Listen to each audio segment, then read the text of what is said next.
on.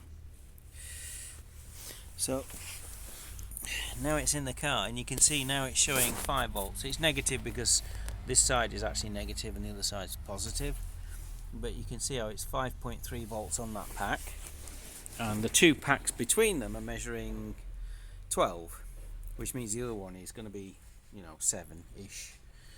Yeah, the rest of them you can see are on 16 point something. Okay, excuse the light. They're on 16 point something, which means they're 8 volts something a pack, like 8.3.